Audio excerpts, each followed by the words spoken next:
Hello, welcome to the morning news. Our top story today is in Yemen, where the long-awaited humanitarian truce came into effect Tuesday night after 6 weeks of intensive fighting on the ground and massive Saudi-led airstrikes. Since March 26, when the Saudis began bombing Houthi targets across Yemen, 14 people have died and tens of thousands have been injured. Also, massive destruction have been reported, and the people of Yemen are now affected by a serious crisis that has the international community worried. Right up to the ceasefire, the Saudi-led coalition bombed Houthi rebel positions. The Houthi movement, known as Ansarullah, or Supporters of the God, responded with heavy artillery, and even after the truce came into effect, fighting on the ground continued according to local sources. The much-needed aid began pouring into Yemen, but Yemeni civilians are skeptical about the truce and the fate that lies beyond the 5-day ceasefire.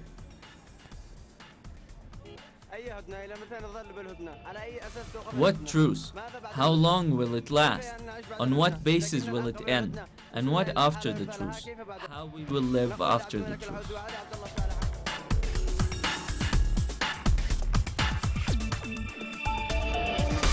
Cuban President Raul Castro denounced Tuesday illegal training for dissidents at the U.S. diplomatic mission in Havana.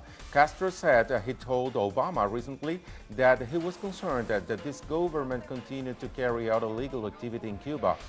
The statement follows the Raul Castro's announcement that the U.S. and Cuba would be opening embassies in Havana and Washington on May the 29th, after the island's name is removed from the list of sponsors of terrorism.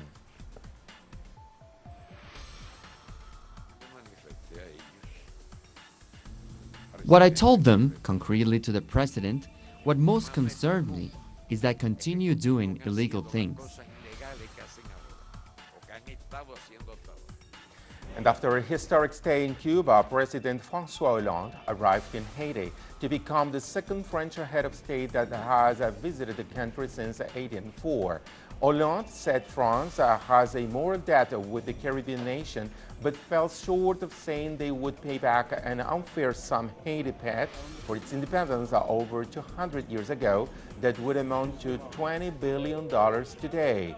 Hollande said France would spend $145 million to help with development in Haiti, a country trying to recover from an earthquake that 5 years ago caused massive destruction and the death of 200,000 people.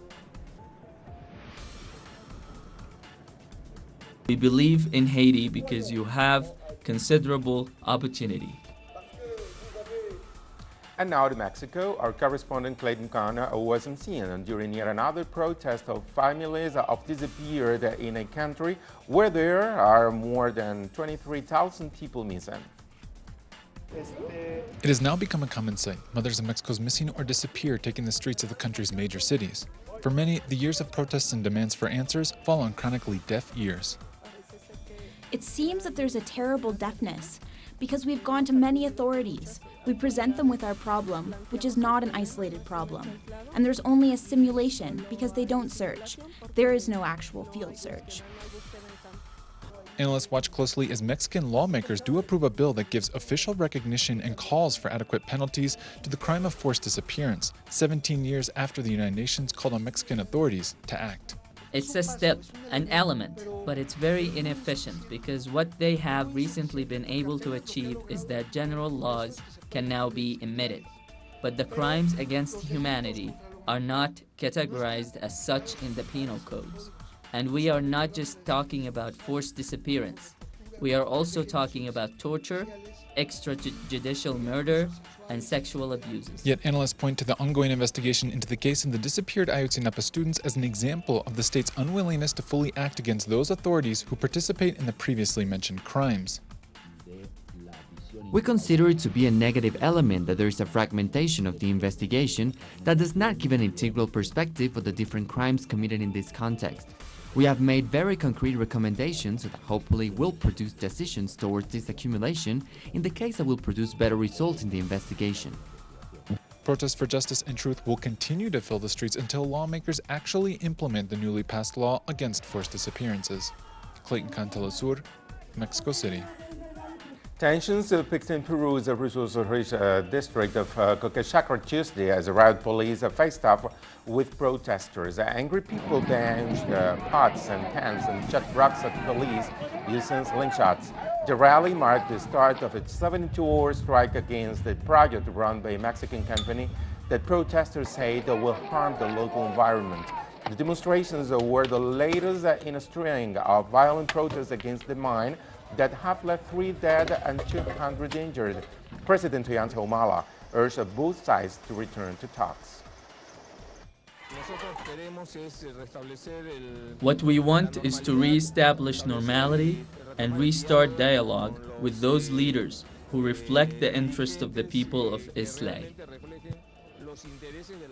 Nicaragua's most active volcano, Tolica, registered 50 small gas and ash explosions as 7 micro-earthquakes Tuesday.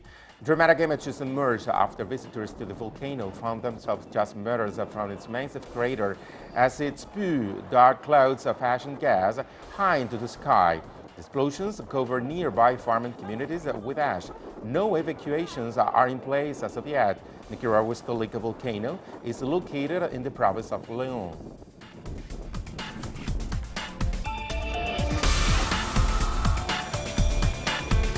And as the death toll rises to at least 66 in Nepal after a second major earthquake in less than 3 weeks hit the already devastated country, another potential disaster is in the brewing.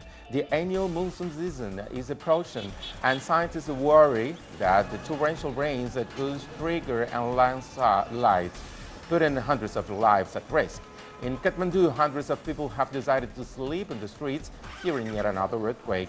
On April the 25th, a 7.9 magnitude quake hit the country, killing over 8,000 and injuring over 15,000. Russian President Vladimir Putin's meeting with U.S. Secretary of State John Kerry extended hours longer than scheduled. They discussed bilateral ties and pressed international issues such as Yemen and Syria. Regarding Ukraine, differences faced, although both coincide on the need for the Minsk agreements to be fully implemented. Kerry also met with his Russian counterpart Sergei Lavrov. There are certain differences between Russia and the United States about the origin of this Ukrainian crisis and current assessments of its development. But we are absolutely united in understanding that this problem should be resolved by peaceful means only. And the Wisconsin prosecutor said Tuesday that the police officer that killed unarmed biracial teen Tony Robinson would not be charged. The announcement prompted several hundred people to rally peacefully in Madison. More protests are scheduled for this Wednesday. Robinson was shot and killed March 6th by the officer Matt Penny. The Dane County District Attorney claimed Ismail Ozan and said the shooting was justified.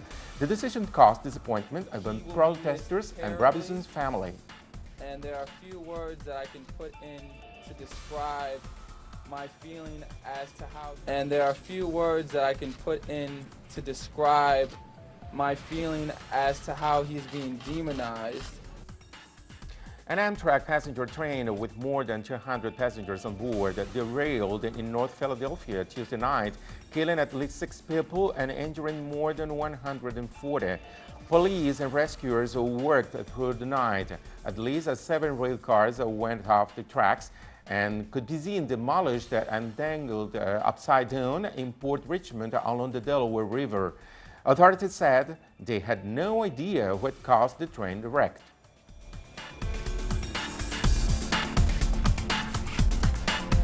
And in sports, Barcelona lost the second leg of their semi-final match against Bayern Munich 3-2, but qualified to the Champions League final.